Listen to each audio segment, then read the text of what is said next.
तोड़ने वाले के प्रति श्रद्धा है, तो फिर लक्ष्मण के द्वारा परशुराम का अपमान क्यों किया जा रहा है?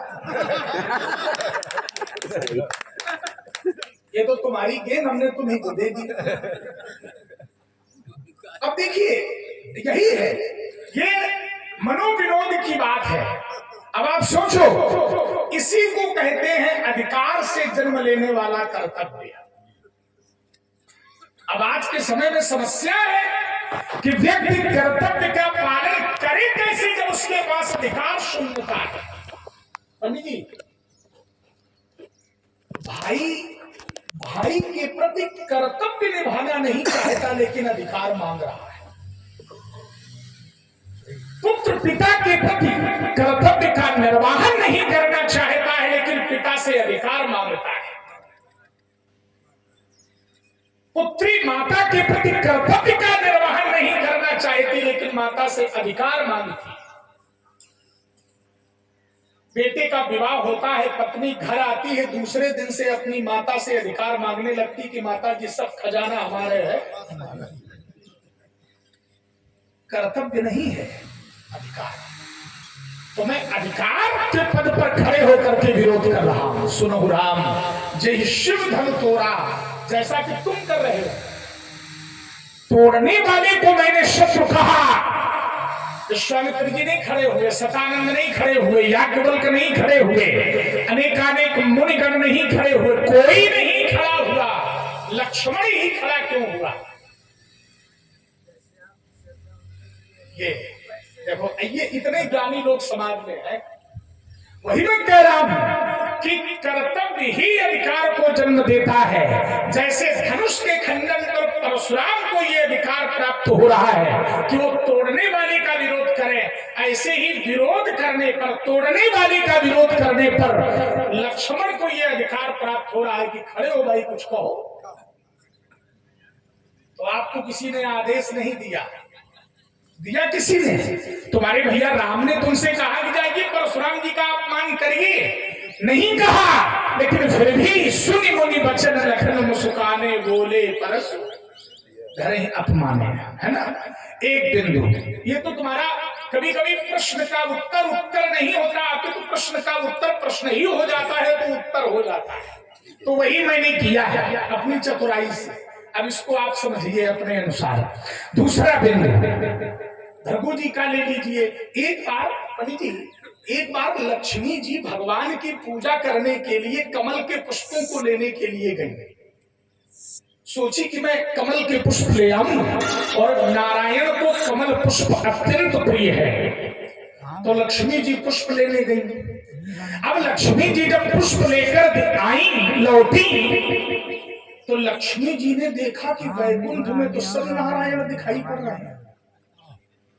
जहां देखे वहां चार भुजा, जहां देखे वहां सिर पर मोर का पंख, जहां देखे वहां गले में वनमाला सुशोभितम, जहां देखे वहां शंख चक्र गदा और पद्म सभी के हाथों में। अब लक्ष्मी जी भ्रमित हो गई कि इसमें असली वाले हमारे कौन है।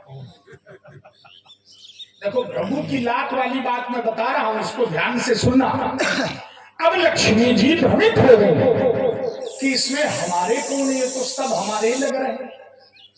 पहचान कैसे हो कि इसमें हमारे कौन है? ढूंढते ढूंढते ढूंढते ढूंढते लक्ष्मी जी बहुत चिंतित हुई कि इसमें वास्तविक नारायण कौन है जिनकी मैं पत्नी हूं, जो मुझे अपनी प्रियतमा कहते हैं, मुझे अपनी पत्नी कहते हैं, जिनके नाम के आगे श्री लगता है, वास्तविक में वो श्रीनाथ कौन है? पंडित जी बहुत ढूंढा लक्ष्मी जी ने। वही लक्ष्मी जी जिन्होंने भगवान को ढूंढने में श्रम बिंदु तक आ गए, उन्हीं लक्ष्मी जी ने अपने पिता भृगु जी को धन्यवाद दिया कि हे पिताजी, अगर आपने मेरे स्वामी की छाती में लात न मारी होती तो आज मैं पहचाने नहीं पाती कि हमारा असली वाले को। बढ़िया बढ़िया बढ़िया, क्या बात है, बढ़िया। क्यों भाई पंडित जी, अगर हमारे, और देखिए अब मैं उसको जोड़ रहा हूं अपने अनुसार, जिस समय भृगु बाबा ने चरण प्रहार किया तो सबसे पहला विरोध लक्ष्मण की तरह लक्ष्मी ही जी ने किया था। और ऐसा वैसा नहीं कि तो ताले आए ठोक रहे हैं, उन्होंने तो भृगु जी को शाप दे दिया, जबकि खुद के पिता थे। भृगु जी की पुत्री कौन? लक्ष्मी। भृगु जी की पत्नी कौन? ख्याति। और ख्याति की पुत्री लक्ष्मी। और लक्ष्मी किसकी पत्नी है? विष्णु जी की। और लक्ष्मी जी ने अपने पिता को शापित कर दिया कि आपने मेरे स्वामी के वक्षस्थल पर चरण प्रहार किया है, जाओ आज से मैं शाप देती हूं कि ब्राह्मण स्त्रीहीन हो जाएंगे। भगवान को बहुत खराब लगा, क्या कर दिया? अनर्थ कर डाला तुमने। अरे इनको अधिकार है चरण प्रहार करने का, शाप क्यों दे दिया? तो भगवान ने शाप का समन किया। जाइए संहिता का निर्माण करिए, भृगु संहिता इत्यादि भृगु जी ने ग्रंथ रचे। अंत में लक्ष्मी जी ने कहा कि प्रभु हमारे पिता हैं और मैं आपकी पत्नी हूं। पत्नी का धर्म है कि जब विवाह हो जाए तो पिता को उतना महत्व न दे जितना पति को दे। एक ही धर्म एक व्रत नेमा। लेकिन मेरा ये धर्म था कि मैं अपने पिता के विरोध में खड़ी हो जाऊं, लेकिन आपके सम्मान की रक्षा करूं। लेकिन आपने शमन क्यों किया शाप का? तो भगवान ने कहा देवी ये आपके पिता हैं, मैं आपका पति हूं, लेकिन एक अंतर है, मैं अगर जाना जाऊंगा तो तुम्हारे पिता के चरण के प्रहार से ही जाना जाऊंगा। लक्ष्मी जी ने कहा कैसे प्रभु? ये बात कुछ कम समझ में आ रही है। भगवान ने कहा समय आने पर बताएंगे। और जब समय आया और लक्ष्मी जी कमल पुष्प लेके आई तो भ्रमित हो गई कि मेरे वाले कौन है। और आज जब उन्हीं चरण चिन्ह को लक्ष्मी जी ने भगवान विष्णु के वक्षस्थल पर देखा तो जान गई कि सब भगवान के स्वरूप तो हो सकते हैं, लेकिन वास्तविक में परमात्मा यही मेरे प्रभु हैं जिनके वक्षस्थल पर मेरे पिता का चरण चिन्ह है। तो बेटा जब उन्होंने लात सही तो तुम बातें सही है। और देखिए एक बड़ा अच्छा तर्क दिया तुमने कहा महान कौन? सहने वाला महान। हाँ ठीक है, सहने वाला महान। लेकिन पंडित जी एक उत्तर करूं, महान भी किसी महानतम की ही सहेगा, सबकी नहीं सहेगा। भगवान विष्णु ने सबकी नहीं सही। सही है क्या? उसी जगह भृगु जी की पत्नी ख्याति का गला काट लिया भगवान ने अपने सुदर्शन चक्र से, लेकिन सबकी नहीं सही। और अगर सही भी तो किसी महानतम की सही। और वही महानतम हमारे बाबा भृगु जी महाराज जिनके चरण चिन्ह को लेकर आज भी भगवान सुशोभित होते हैं। वही उपसंहार है उर मनिहार पदिक है शोभा और विप्र चरण देखत मन लोभा। तो इसलिए राजकुमार लक्ष्मण, अब देखिए वही बात है, तुमने कहा कि ब्रह्मा जी जिसे प्रभु कहें आपका वो बैरी कैसे? हमने कहा इस बात में तो बल है भाई कि ब्रह्मा जी प्रशंसा कर रहे हैं। ब्रह्मा जी देखिए एक मैं प्रकरण और जोड़ रहा हूं, तुलसी किसको प्रिय नहीं है? तुलसी सबको प्रिय है। आप भगवान के सामने नैवेद्य ले जाइए, भोग लगाइए ना व्यासी जंतर छठगुण शीर्षणो देव समवर्तत ब्रह्मार्पणम ब्रह्म हविर ब्रह्मागमो ब्रह्मणावतम ब्रह्मयुतेन गंतव्यम ब्रह्म कर्म समाधिना तदीयम वस्तु गोविंद तो विमेव समर्पये। भोग लगाइए, तुलसी का पत्र नहीं तो भगवान स्वीकार नहीं करते, सबको प्रिय है। लेकिन गणेश जी के सामने अगर तुलसी रख दो गड़बड़ है, स्वीकार नहीं करेंगे, शाप और दे देंगे उल्टा। ये है व्यवहार जगत और समत्व जगत, प्रभुत्व जगत, ये दोनों अलग अलग है। प्रभुत्व जगत में धनुष तोड़ने वाला सबका स्वामी है, सबका ईश है, इसलिए प्रभु दो चाप खंड में ही डाले। लेकिन परशुराम ने प्रभुत्व जगत में तोड़ने वाले को नहीं, व्यवहार जगत में तोड़ने वाले को स्वीकार किया, इसलिए सहस भाव समसोरी। इससे अच्छा उत्तर कोई दूसरा हमें लगता है इस बात का हो नहीं सकता। मैं यही रुकता। चलिए परशुराम जी की कुछ बातें आई हैं। परशुराम जी कहते हैं कि जब भगवान लाते सह सकते हैं तो बेटा तुम बातें तो सहते ही जाओ। अच्छा इस पर हमारा चिंतन है पंडित जी लातें किसने सही थी? भगवान ने। तो क्या लक्ष्मण भगवान है? ध्यान दीजिए, लातें किसने सही थी? भगवान ने। तो क्या लक्ष्मण भगवान है? कैसे? उत्तर मैं जी के घर से दिए देता हूं। प्रजापति ब्रह्मा की सभा में प्रजापति दक्ष ने भगवान शंकर का अपमान किया, तो भगवान शंकर कुछ नहीं बोले। ध्यान दीजिएगा, ब्रह्मा की सभा में प्रजापति दक्ष ने भगवान शंकर का अपमान किया, कटु वचन कही, तो भगवान शंकर कुछ नहीं बोले। लेकिन वहीं पर भगवान शंकर के सेवक नंदी महाराज बैठे थे। ध्यान दीजिएगा, भगवान शंकर के सेवक को नंदी महाराज बैठे थे, तो भगवान शंकर नहीं बोले, लेकिन सेवक नंदी महाराज खड़े हो गए और श्राप दे दिया कि जिस मुख से तूने मेरे भगवान का अपमान किया है, मैं श्राप देता हूं कि तेरा वो मुख ही न रहे। ध्यान दीजिए, तो लाते भगवान सह सकते हैं लेकिन सेवक नहीं। धनुष तोड़ने वाला लक्ष्मण का भगवान है, धनुष तोड़ने वाला लक्ष्मण का भगवान है। आपकी बातें धनुष तोड़ने वाला सह सकता है, लेकिन धनुष तोड़ने वाले के लिए आप कुछ कहें ये लक्ष्मण नहीं सह सकता है। मेरे भगवान का कोई अपमान करे तो भक्त नहीं सह सकता। ध्यान दीजिएगा, आपकी बातें लाते भगवान सहे, लेकिन लक्ष्मण नहीं सहेगा। क्यों? क्योंकि धनुष तोड़ने वाला लक्ष्मण का स्वामी है। लक्ष्मण कहता है कि गुरु पितु मातु न जानो काहू, अकहूं स्वभाव नाथ गति मोरे सब। हमारे भैया राम किशोर सिंह जी खेंगर आपकी ओर से 50 पत्र पुष्पोदय सुंदर संवाद में, और हमारे श्री अशोक भैया अवस्थी जी एडवोकेट आपकी ओर से 100 मुद्राएं सुंदर संवाद में भेंट है, और 50 मुद्राएं स्वयंवर निषाद जी अमली गौर निवासी, उनकी ओर से सादर भेंट है। बहुत बहुत धन्यवाद। तो कहेगा अभिप्राय कि भगवान लाते बातें सहे, लेकिन भगवान के सेवक भगवान का विरोध नहीं सह सकते हैं।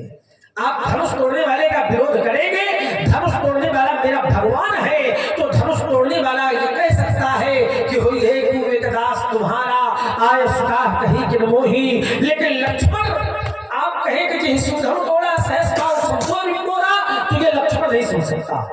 एक बहुत अच्छी, यद्यपि बात आपने मनोविनोद में कही थी, लेकिन वो इतना बढ़िया बैठी आकर के आपने कहा कि तुम्हारी घेर में तुम्ही को दिए देता हूं।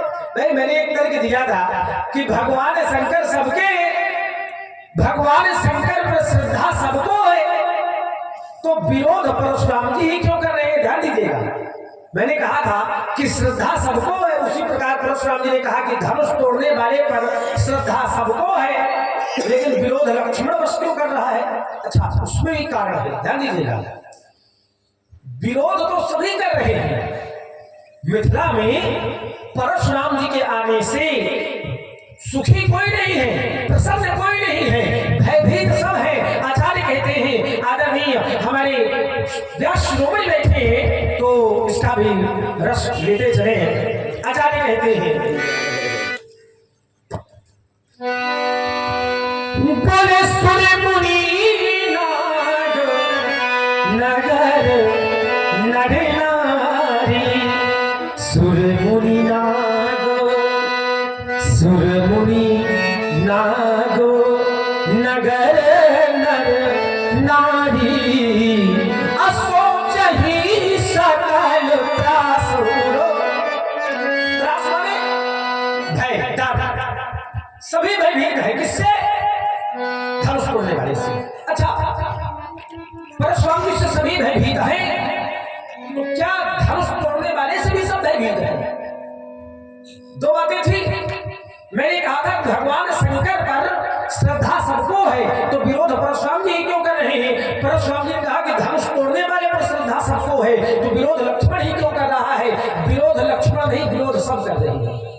और मैं इस बात को ऐसे प्रस्तुत करूंगा, सभी के हृदय में भय है, किससे?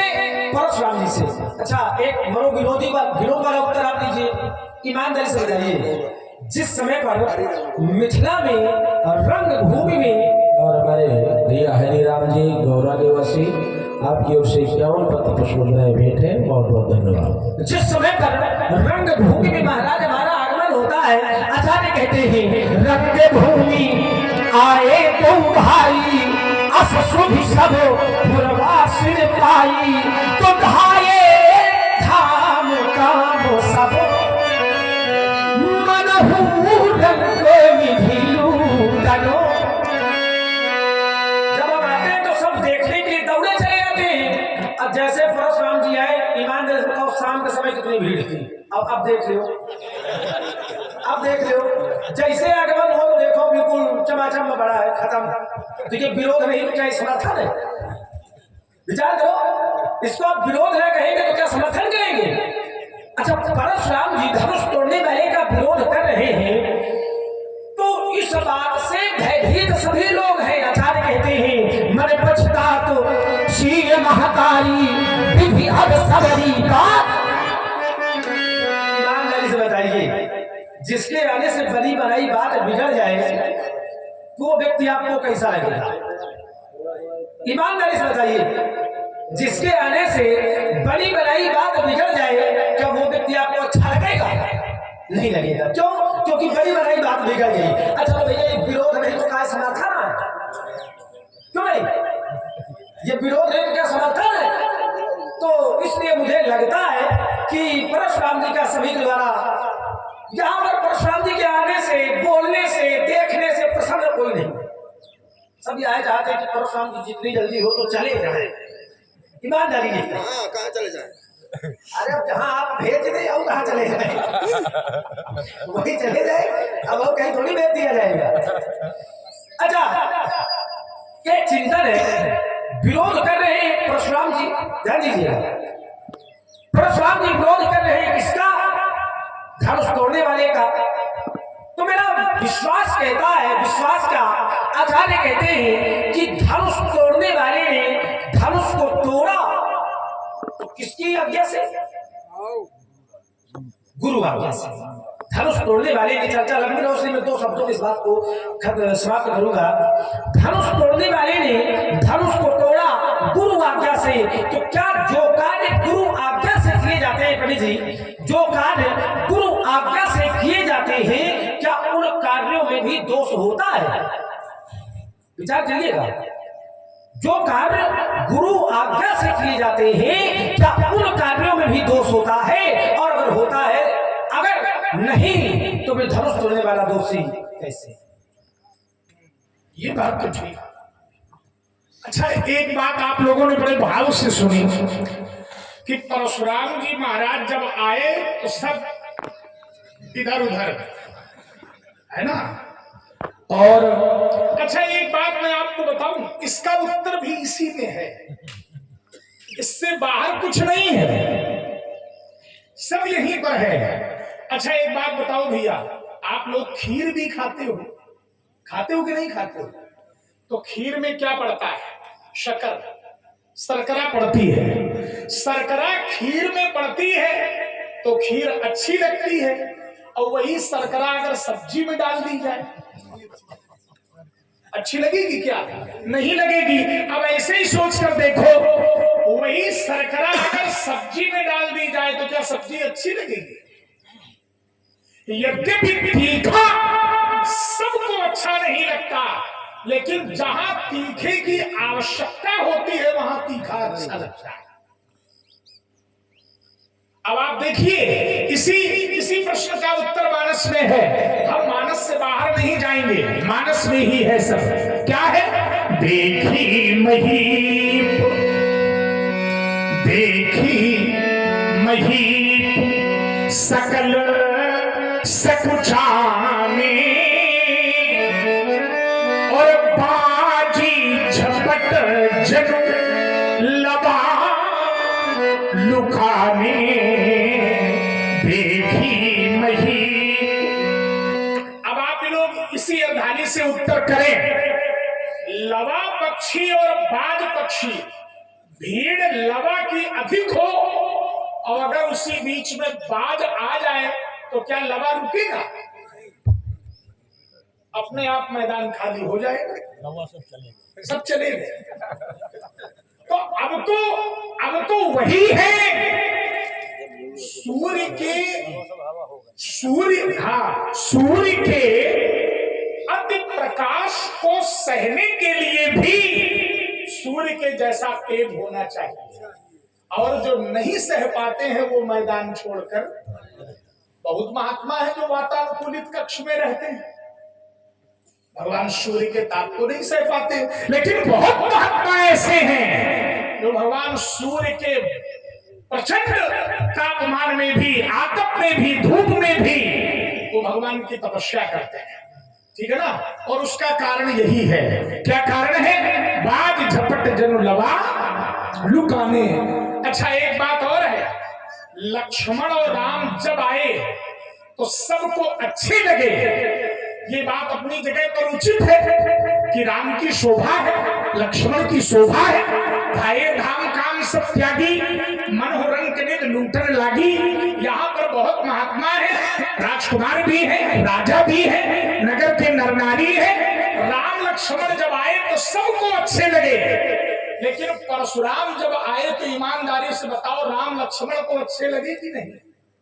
और अगर नहीं लगे तो विश्वामित्र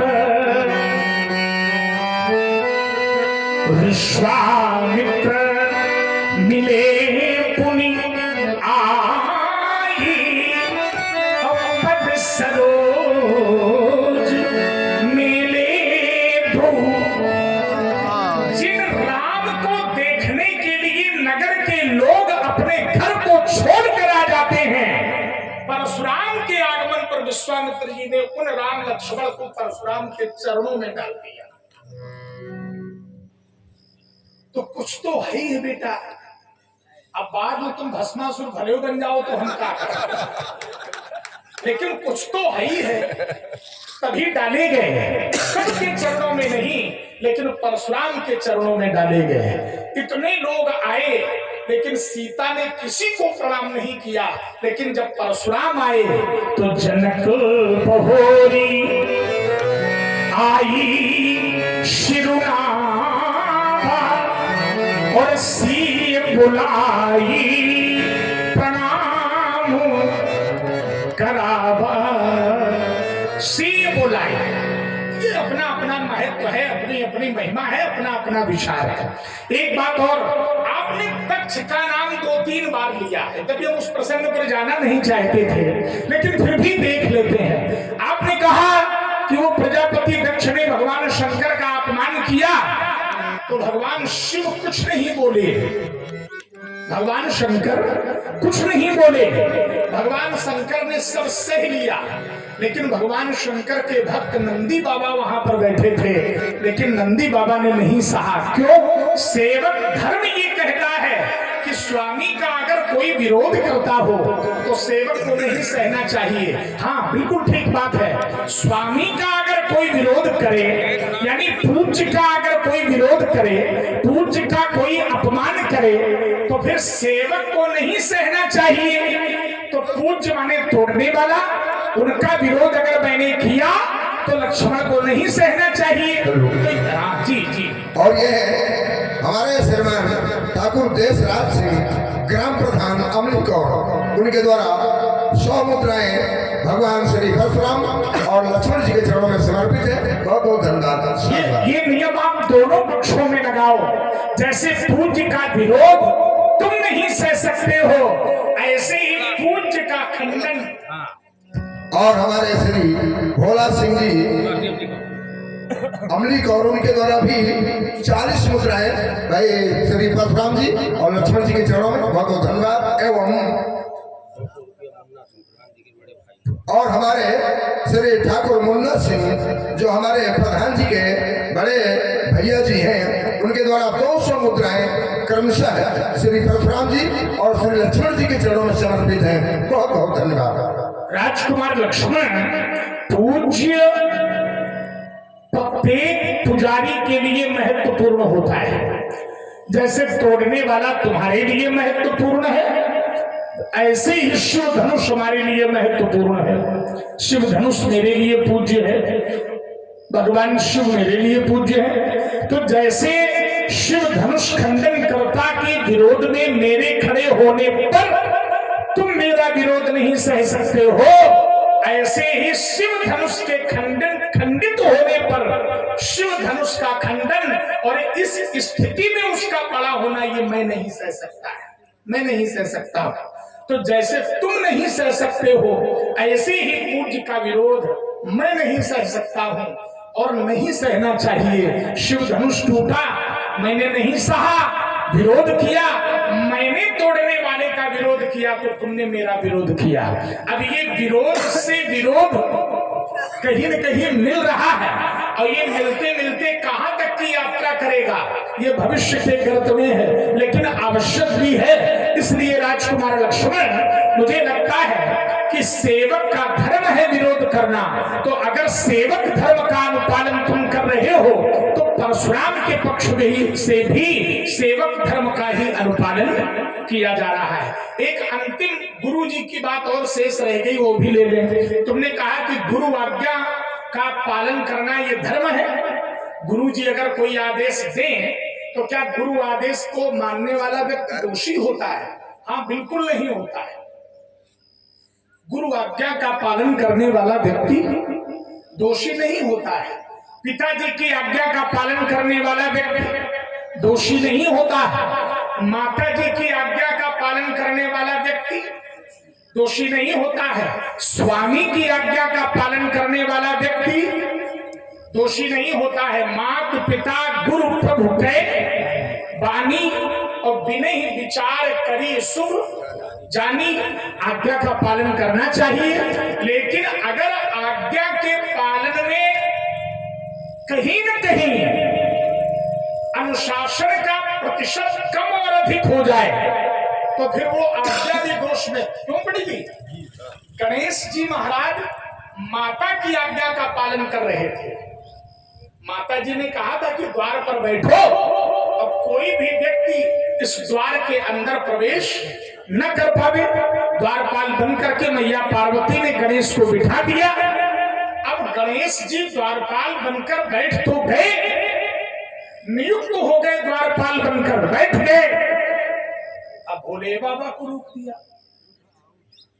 तो आदेश का, और ये सबके लिए है, आदेश का पालन तो है, लेकिन उस आदेश पालन में भी कहीं न कहीं सेवा अपराध है। और उसी सेवा अपराध के कारण भगवान देवादिदेव महादेव ने फिर विनायक का शिरोच्छेदन किया। शंकर जी गलत नहीं कर सकते हैं किसी भी स्थिति में।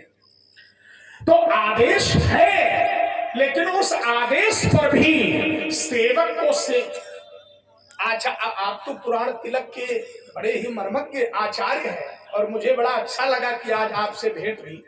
श्रीमद् भागवत में 32 प्रकार के सेवा अपराधों का वर्णन है। आप तो विशेषज्ञ हैं, ये ध्यान देना चाहिए। सेवा करना ये धर्म है, लेकिन सेवा में जब आत्मविश्वास की प्रतिशतता अधिक हो जाएगी तो वो दोष बन जाएगा। परशुराम का विरोध खंड मही तारे पर है, तब अतिश बोले वचन कठोरा, तो कहु जड़ जनक धनुष की तोरा। मैं यही रुकता हूं। चलिए, परशुराम जी कहते हैं, इनका अंतिम वक्तव्य है कि परशुराम जी का विरोध हो। ध्यान दीजिए, इनका अंतिम वक्तव्य है कि परशुराम का विरोध हो खंड मही तारे पर है। ध्यान दीजिएगा, इन्होंने अभी भी क्या बोले? परशुराम का विरोध हो खंड मही तारे पर है, यानी धनुष को पृथ्वी पर तोड़ करके डाल दिया गया है, इसलिए विरोध है। ध्यान दीजिएगा, परशुराम जी कहते हैं कि मेरा विरोध हो धनुष को तोड़ के पृथ्वी पर डाल दिया गया है, पृथ्वी पर डाल दिया गया है, इसलिए विरोध है। अच्छा, ईमानदारी से बताओ, पृथ्वी पर डाल दिया गया है इसलिए विरोध है कि तोड़ दिया गया है इसलिए विरोध है? ध्यान दीजिए, परशुराम जी कहते हैं कि पृथ्वी पर डाल दिया गया है इसलिए मेरा विरोध है, लेकिन हमको ऐसा लगता है कि तोड़ दिया गया है इसलिए विरोध है। विरोध इस बात का है कि तोड़ दिया गया है। आचार्य कहते हैं अदृश बोले वचन कठोरा अब जड़ जनक धनुष के।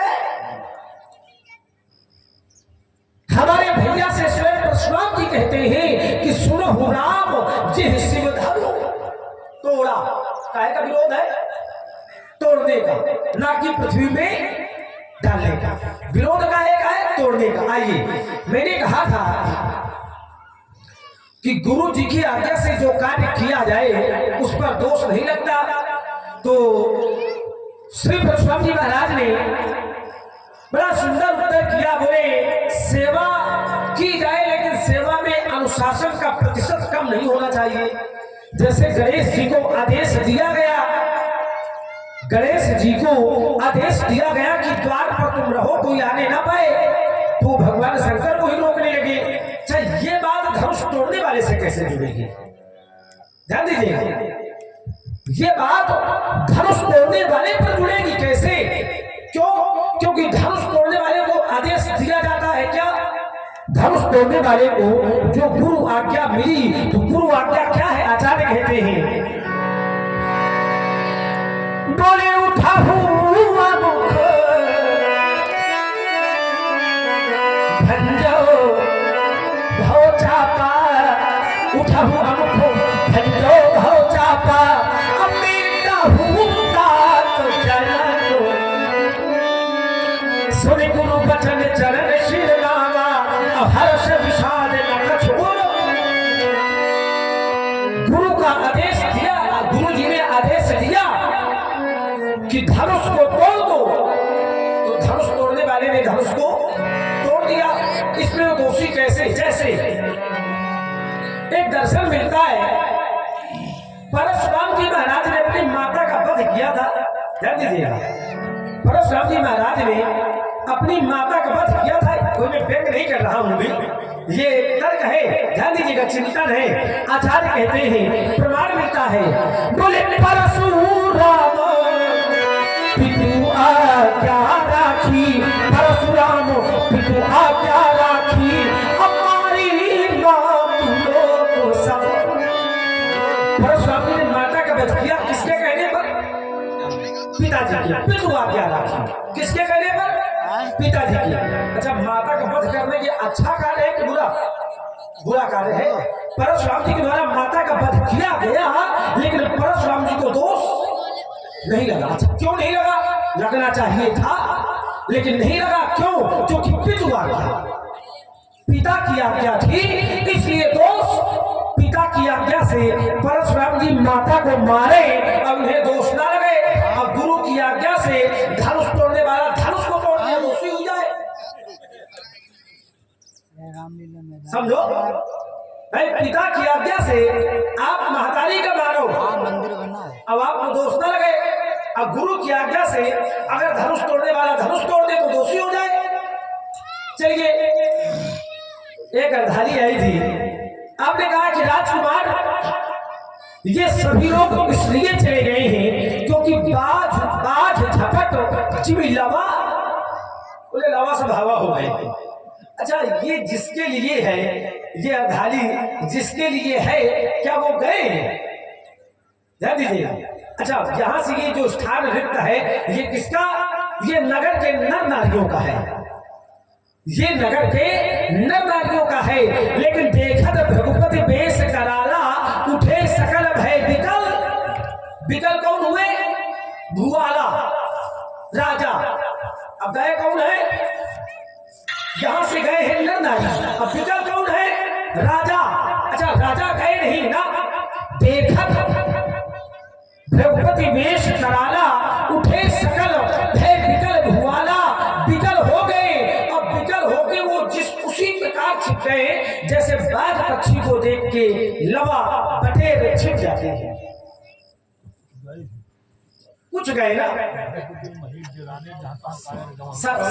सब तो नहीं गए।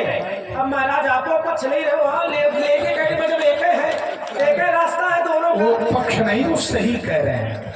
पक्ष की बात नहीं। यही पर्याप्त है महाराज। अगर तुम आ जाइयो तो फिर बच्चे का क्या होगा? थोड़ी भी ध्यान दे। बच्चे की सुरक्षा का ध्यान हमसे ज्यादा उनको है। नहीं, ये सत्यता है। प्रभु पंडित जी महाराज का वो सानिध्य हमको प्राप्त हुआ है कि इन्होंने वही है कि अंदर हाथ लगाई के बाहर मारे थे। वही समय था। पकड़ अच्छी है, पकड़ अच्छी है। किसकी? आपकी। क्योंकि एक ही समय से काफी तर्क की धारा चल रही है। तो महाराज ब्राह्मण देवता बहुत समय से आपको हम मना रहे हैं, लेकिन आप बस वही बारे खाटे की बात किए जा रहे हो। जाओ आप जाके पूजा पाठ करो, भजन करो, हमारे चक्कर में ना पड़ो महाराज। क्यों नहीं तो आप कुछ लगाना चाहते हैं? महाराज सभा से भाग जाओगे जब हम धनुष संभालेंगे, पोगे चक्कर में धनुष का संभालेंगे। मणि रघुवंश रखा है, नहीं ये नेत्र कर सकते, चंद्र कल लज्जा सब मिसकाल खा लेंगे। क्या हो गया? अकड़ते ही क्यों जाते हो? जगत के वीर सिंहों को वैसे एक बात मेरे अनुभव में पंडित जी ये है कि शिष्य के जीवन में जब जब संकट आया तब तक गुरु जी शिष्य की रक्षा करने के लिए आए। एक बार सहस्त्राबाहु से हमारा युद्ध हो रहा था तो हमारे जीवन में भी संकट आ गया। तो जब मेरे जीवन में संकट आया तो हमारे गुरुदेव शंकर भगवान तत्काल प्रकट हो गए, हुए कि नहीं? और उन्होंने सहस्त्राबाहु की भुजा पर बंधी हुई त्रैलोक ब्रह्मांड विजय कवच नाम की गुटिका को ब्राह्मण बनकर मांग लिया और मांग करके हमारी भुजा पर बांध लिया। हाँ, एक बात हम ये समझ रहे हैं कि कहीं न कहीं गुरु जी का भी अंदर अंदर मन है कि परशुराम जी को विरोध कर लेने दिया जाए। क्यों भाई? गुरु जी के आदेश पर तोड़ा गया है और शिष्य को हम शत्रु मान रहे हैं और गुरु जी फिर भी शांत होकर बैठकर सुन रहे हैं, तो कहीं मौनम